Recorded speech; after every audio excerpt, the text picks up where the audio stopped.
Hey there, people. Adam Henry here for yet another thrilling tale from the jail. Dun dun dun. So, in my other stories, it was all about things that had happened to inmates. This is what an inmate did to me. So, there's a few hard and fast rules when dealing with inmates at the jail. One of them is you don't argue. You don't argue with an inmate. The longer you're arguing, the more you're losing. This is the way it is. If you don't like it, don't go to jail. The one that pertains to today's story is you don't let an inmate get under your skin. If they get the better of you, the hell else do they have to do all day? They're just going to do it some more. And then you look like a fool. That was me. So, at the old jail I worked at, we had overcrowding issues. So we had a medical wing, and they had some cells in there for special medical patients. The Gumby men on suicide watch, people with special medical conditions that needed the nurses to check on them all the time, things like that. Well, we had so many people at the jail, they had an overflow pod housing unit, which we called the overflow medical unit. And in there were, again, more guys with special needs. Maybe they had casts on, prosthetic limbs, special medical conditions that needed care, whatever. And that pod was also overcrowded. And in that pod, we had one guy, we had the crazy guy, who had to be locked down for 23 hours a day. Now, also at this old jail, we had staffing issues. Other jails, you have a guy call in sick, they hold somebody over from the graveyard to cover day shift, or they'll call somebody else in, give them some overtime. Not at this jail. Somebody calls in sick, you're just short-staffed. 2 people call in sick, you're even shorter. This is one of those days. So my partner and I, we were off doing our job in another part of the jail. The crazy guy who's locked down for 23 hours has to be let out for his hour out. That had already happened. The sergeant didn't have anybody to lock him back down and release everybody else in the medical pod, and that's typically a fast thing to do. So she calls up my partner and I, she's like, hey, go down to the overflow medical pod, lock down crazy guy, let everybody else out for the rest of the day. Yeah, okay, no problem. My partner and I head down there, crazy guy's already in his cell. We just walk over there, lock the door, unlock all the rest of the cells, and they get to come out and watch TV, use the phone, do their stuff in the day room, use the showers, whatever, for the rest of the day. They can typically play well with others. They get more freedom. So we lock him down, we unlock everybody else. When I get to the very last cell, this guy comes out and he's like, hey, crazy guy stole my boat. Now, backstory, as I mentioned, overcrowding. In overcrowding, you don't have enough bunks, you don't have enough beds to go around. So what the jail had was these blue plastic frames that were about 4 inches off the ground. You put that on the cement, it had a solid top to it.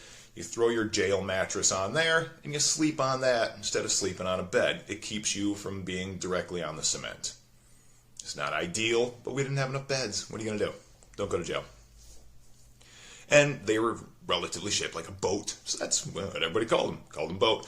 Well, apparently when crazy guy was on his hour out, he snagged this guy's boat, which was out in the day room, and took it in his cell with him before we got in there. So we go over to look through the little window, crazy guy's cell, to see if he's got the boat in there, and he's got it covered up with wet toilet paper, so it's hard to see through, but there's a couple little holes we could see through there. And as we get close to the door, crazy guy starts going nuts. He's kicking the door, he's punching the door, and he's screaming, you come in here, and I'm going to kill you. I'm going to kill you, you're going to die. Don't you come in this cell, you come in here, you're going to die. I'm like, oh, but we can see through the little holes in the toilet paper. There's the boat.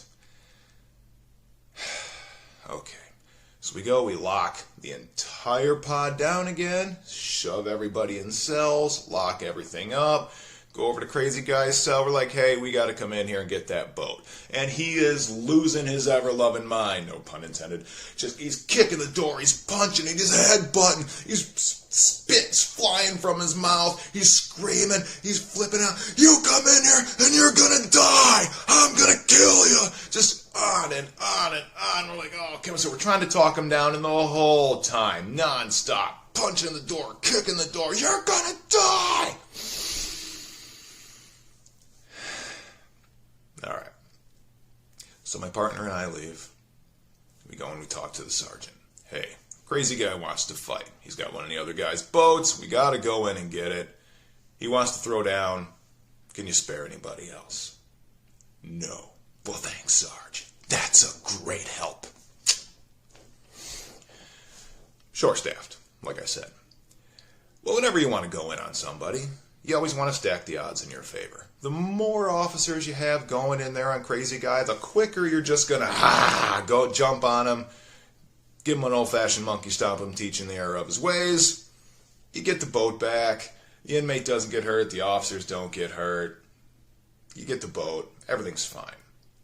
But we didn't have officers to stack in our favor. It's just me and my partner. Still, 2 against 1. It's all right. So we go back, and we tell the lady in the control room, this little old lady, I'm like, hey, we got to go in on crazy guy, so just, keep the radio handy. If things get out of hand, call for backup. Because it's one thing when the sergeant says, I don't have enough people to spare. It's another thing when somebody calls for backup. When somebody calls for backup, everybody drops what they're doing. You run over there. You get in there. You take care of the problem. Everybody goes home safe. Calling for backup's different. So she's ready to call for backup.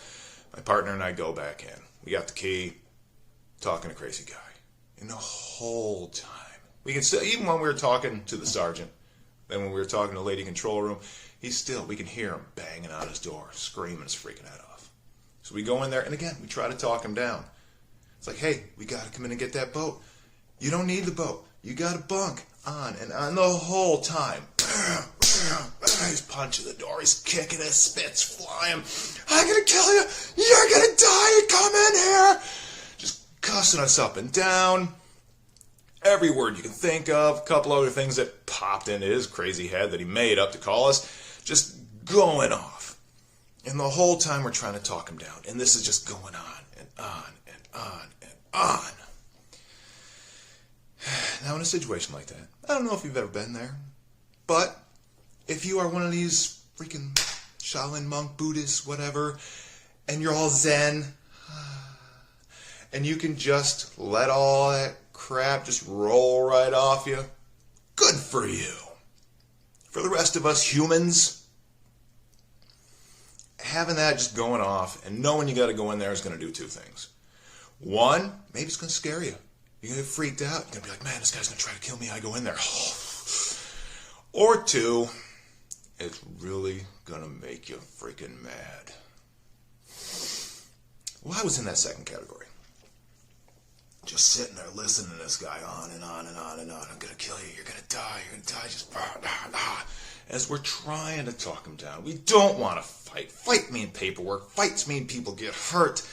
Don't want any of that to happen. And finally, just on and on and on. It's just great, Nanya. I'm like, fine. You want to fight? Let's fight. Like, give me that key. Take the key from my partner. Jam the key in the lock. Like, this is your last chance. You either go sit down in your bunk. No. Okay. And he just runs right over, hops up on the top bunk. Big old smile. Got his little feet just kicking in the wind. Okay, come on in.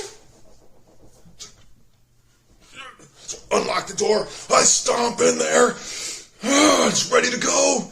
And there he is. Just bouncing around. Feet just kicking. Sitting on the top bunk.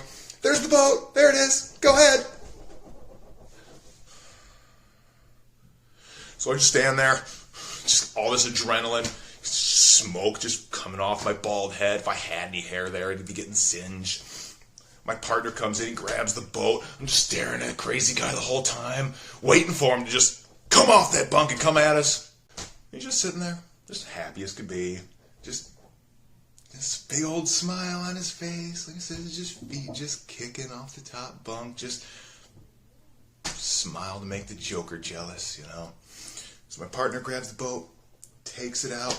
I'm like, you stay there until this door is locked. Okay, bye, see you later. Go out, slam the door, lock it. I'm so torqued. I'm just sputtering. All this adrenaline's pumping. Nowhere for it to go. So we throw the boat down, unlock all the other cells. All the inmates are just looking at me. Get to the last cell, open it up. One of the guys comes out and looks at me and goes, "Crazy guy got you, huh?"